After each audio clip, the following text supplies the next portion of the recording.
Christian. Bonjour Chloé. Aujourd'hui, je voulais revenir avec vous sur un sujet qu'on a déjà abordé, qui est la gestion de conflits. Mais je voulais aller un petit peu plus loin et je voulais parler comment on gère en fait un conflit qui est tabou. C'est-à-dire un conflit qui est tabou. Dites-moi en plus. C'est-à-dire quand il y a un conflit, par exemple, au sein d'une équipe entre plusieurs personnes et personne n'en parle. Tout le monde sait qu'il y a un conflit, il y a quelque chose Mhm. qui ne va pas, il y a donc des dysfonctionnements, mais personne ne pose deux mots dessus, personne ose en parler. D'accord. Alors ça me rappelle beaucoup une anecdote. Nous on appelle ça la gestion de conflits muettes. Ok. Et ça, j'ai envie de vous raconter la genèse de cette affaire-là parce que c'est vraiment très très intéressant. Donc je coachais un DG et il avait son comité de direction et il m'explique que dans son comité de direction, il y a une personne avec laquelle euh, il, il fonctionne relativement bien. En tout cas, il l'estime beaucoup professionnellement. De loin la meilleure personne du CODIR. En revanche, il y a vraiment des difficultés relationnelles. Ok. Donc, c'est pas facile à combiner suivant les profils, surtout que lui était plutôt en hémisphère droit, elle en hémisphère gauche. Donc, ça percutait assez facilement. Alors, je lui dis, bon, ok, pas de problème, on va faire un truc genre gestion de conflit, machin, blablabla. Et il me dit, ah non, ça, c'est pas possible, on n'a pas le droit de parler de ce qui nous oppose. Interdit. Tout Ok. ça. Sacré challenge. Ok, alors je dis là, j'ai pas de solution, mais voulez-vous que j'y réfléchisse? Donc, dans nos cursus de vente, on appelle ça une préfermeture de vente. Il me dit oui, je reviens après. Je dis voilà, j'ai une proposition. Donc, comment on a procédé? C'était vraiment intéressant. En fait, en termes de contextualisation de l'opération, quand on a les deux personnes avec nous, l'idée c'est quand même de dire bon, on fonctionne déjà ensemble, on fait déjà des trucs ensemble, c'est déjà pas si mal que ça. En revanche, chacun d'entre nous a un poste différent, donc des objectifs différents, là, tout simplement, et de ce fait des priorités différentes. Mhm. Alors déjà, en présentant les choses de cette manière-là, on glisse d'un tri personne, parce qu'on a déjà parlé quelques fois, si vous voulez, dans l'humain, à partir du moment où on étiquette quelque chose comme humain, quelque part, dans la plupart des cas, on glisse sur ce qu'on appelle un tri-personne, c'est-à-dire qu'on a des égos, on a des émotions, on a des personnes physiques, affectives, etc., etc. Et automatiquement, ça complique. Automatiquement, on glisse.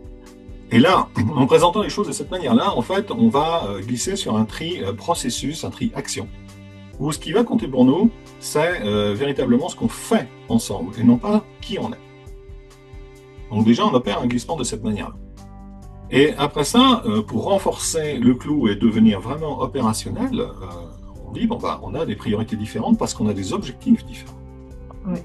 Est-ce que pour autant ça nous empêche de fonctionner? Eh ben on va regarder. Et donc là on a sorti notre plus bel outil, c'est-à-dire Intelliset avec les grilles comportementales. Et comme vous vous en souvenez, donc c'est un inventaire de comportements, on va dire, qui vont des plus importants pour nous aux moins importants pour nous.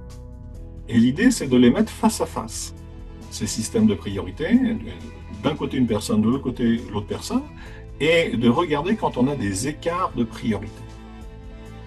Alors l'écart de priorité, là aussi c'est intéressant, le réflexe, si vous voulez, qu'on voit très très souvent, c'est les hémisphères gauche vont dire c'est un conflit, les hémisphères droits vont dire c'est une complémentarité.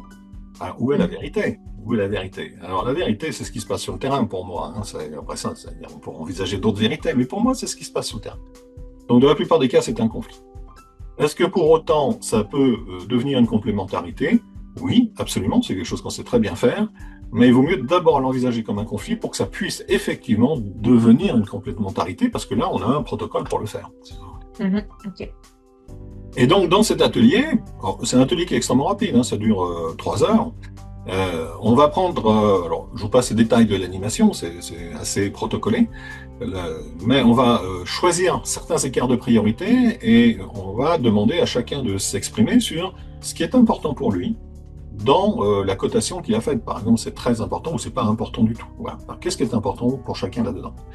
Une fois que chacun a pu s'exprimer, en fait, l'animateur va poser simplement la question, c'est OK, et est-ce que c'est gênant pour votre collaboration professionnelle? Encore une fois, on maintient, si vous voulez, le tri action. Mhm. Et en fait, dans 99% des cas, c'est absolument pas gênant. C'est souvent un problème d'ego, du coup. C'est l'ego qui se met au milieu de tout ça.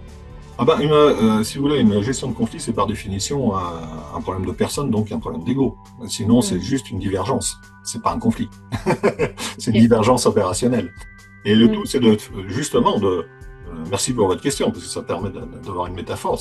On remet la situation à sa bonne place, c'est-à-dire qu'on va quitter le conflit pour traiter d'une divergence professionnelle, tout simplement. Ok. Voilà. Une divergence professionnelle, c'est une affaire de processus. Voilà. C'est une affaire de qui fait quoi. C'est tout. C'est pas une question de personne, jamais.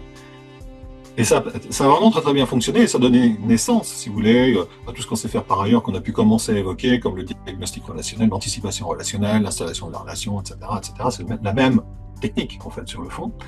Et pourquoi ça marche si bien? C'est qu'en fait, on travaille sur les fondations du conflit et non pas sur le conflit lui-même.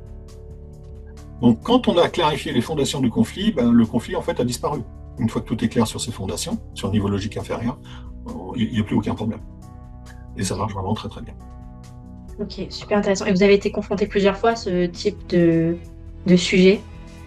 Alors oui, régulièrement, pas sous la forme d'un conflit systématiquement, si vous voulez, on essaie d'anticiper. Alors maintenant, on le fait beaucoup au niveau des recrutements dans l'installation de la relation, Oui. en fait la même technique d'animation, sauf qu'il n'y a pas c'est pas une animation qui soigne, parce qu'il n'y a rien à guérir, mais c'est une animation qui anticipe et qui nous fait gagner un temps fou dans le onboarding, parce que tout de suite, on installe les canaux de communication. Il y a des tas de bénéfices secondaires. On installe des canaux de communication, on installe la confiance, on clarifie les rôles, on clarifie les responsabilités, si vous voulez.